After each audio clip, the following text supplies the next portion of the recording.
Sebelum melanjutkan, jangan lupa subscribe dulu, terima kasih.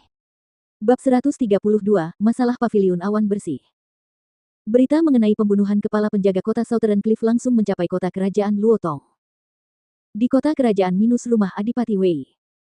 Ketika Adipati Wei Bi mendengar berita itu, perabotan di sekitarnya hancur menjadi bubuk karena amarahnya.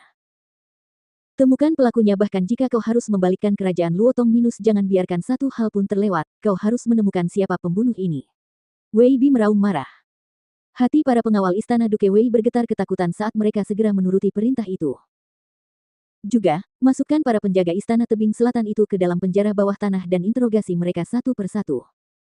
Sekelompok budak anjing ini, beberapa ribu dari mereka tidak dapat melindungi saudaraku, jadi apa gunanya menahan mereka? Amarah Wei Bi terus membara. Selain itu, bunuhlah para penjaga yang menyerbu ke dalam ruangan dan melihat kematian Wei yang saat itu.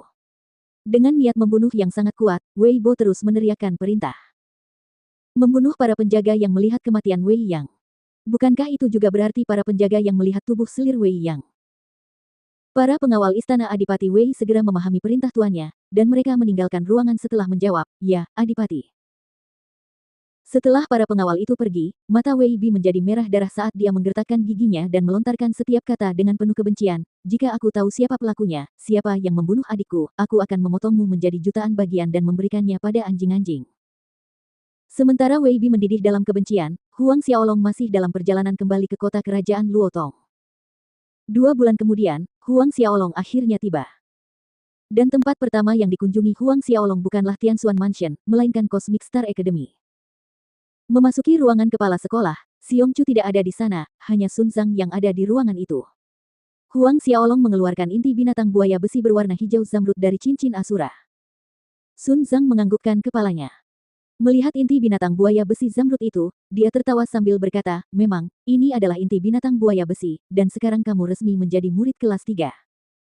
Aku dan Xiong Chu akan merekomendasikanmu untuk halaman dalam, tetapi kita masih perlu membahas masalah ini dengan tetua halaman dalam sebelum kita membuat keputusan akhir. Namun, dengan bakatmu, bergabung dengan halaman dalam seharusnya tidak menjadi masalah besar." Setiap tahun, jumlah tempat yang dialokasikan untuk siswa yang memasuki halaman dalam dibatasi hingga 10. Namun, kandidat siswa yang terpilih tidak diputuskan oleh Sun Zhang dan Xiong Chu. Sebuah pertemuan diadakan dengan para tetua halaman dalam, dan setiap kandidat harus memperoleh 9 dari 10 suara persetujuan. Huang Xiaolong mengangguk. Baginya, tidak penting apakah dia memasuki halaman dalam atau tidak. Alasan dia ingin maju ke tahun ketiga adalah agar dia bisa memenangkan keseluruhan kompetisi akademi. Namun, ketika Huang Xiaolong berbalik untuk pergi, Sun Zhang tiba-tiba berbicara, "Tuan kota tebing selatan dan selir kecilnya dibunuh olehmu, kan?" Huang Xiaolong menoleh ke arah Sun Zhang, dan sekilas cahaya keterkejutan melintas di matanya. Bagaimana Sun Zhang tahu? Sun Zhang tersenyum, "Jangan menatapku seperti itu. Itu hanya tebakan, tapi aku tidak menyangka itu benar-benar kamu." Kemudian, Huang Xiaolong menyadari bahwa itu pasti karena waktunya.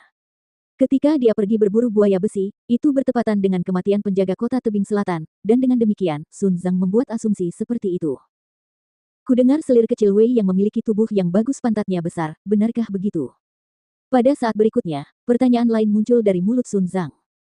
Huang Xiaolong terkejut karena dia tidak menyangka Sun Zhang akan bertanya seperti ini. Huang Xiaolong menggelengkan kepalanya. Mengapa Sun Zhang menanyakan hal seperti itu? "Benar sekali, aku membunuh mereka." Huang Xiaolong mengakui dengan jujur. Lagi pula, itu tidak masalah jika dia mengaku. Tentu saja, Sun Zhang tidak akan mempublikasikan masalah itu ke dunia luar. Huang Xiaolong berbalik dan meninggalkan ruangan, mengakhiri pembicaraan. Mulut Sun Zhang terbuka lebar, seakan-akan ada banyak pertanyaan yang ingin ditanyakannya, namun saat melihat Huang Xiaolong pergi, dia hanya bisa menggelengkan kepala dan bergumam pelan, "Anak ini." Meninggalkan akademi, Huang Xiaolong kembali ke istana Tianxuan. Fei Hao datang menemuinya setelah mendapat kabar kepulangannya. Huang Xiaolong bertanya tentang masalah-masalah yang berkaitan dengan istana Tianxuan selama beberapa bulan terakhir dan Fei Hao menjawabnya satu persatu. Ketika masalah-masalah ini berakhir, Fei Hao tiba-tiba berkata, "Yang mulia, ada banyak contoh konflik antara perdagangan 9 tripod dan Paviliun Awan Cerah dalam beberapa hari terakhir."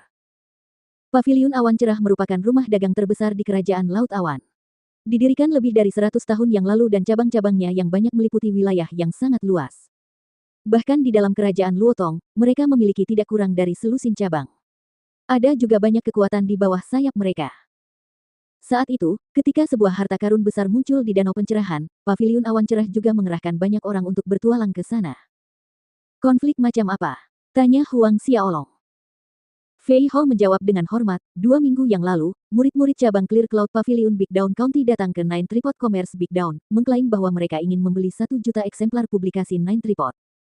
Ketika murid-murid cabang Big Down mengatakan mereka tidak memiliki persediaan, murid-murid Clear Cloud Pavilion menyerang dan melukai murid-murid kami. Mata Huang Xiaolong bersinar terang. Meminta 1 juta salinan 9 tripod, jelas bahwa pihak lain jelas-jelas datang untuk membuat masalah. Apakah kamu yakin bahwa murid-murid mereka yang mengambil langkah pertama dan melukai orang-orang kita? Tanya Huang Xiaolong. Ya, aku yakin. Fei Hao berkata dengan yakin. Setelah murid-murid paviliun awan cerah melukai orang-orang kita, mereka bahkan memfitnah perdagangan 9 tripod kita, mengklaim bahwa kita harus tutup jika kita bahkan tidak dapat menyediakan 1 juta eksemplar dan menghina kita dengan pertanyaan-pertanyaan seperti apa tujuan berbisnis dengan cara seperti ini dan sebagainya.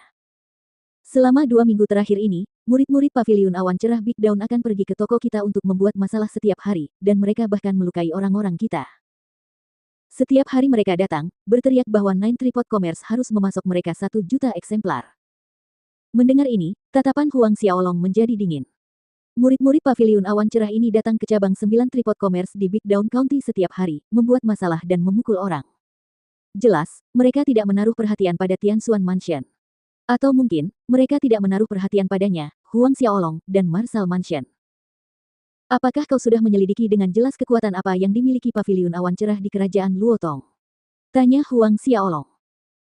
Fei Hao menjawab, saya telah menyelidiki masalah ini dengan jelas, paviliun awan cerah berani bertindak begitu arogan karena mereka didukung oleh Perdana Menteri, Wu Feng, Adipati Weibi, dan pejabat tinggi lainnya seperti Li Jian.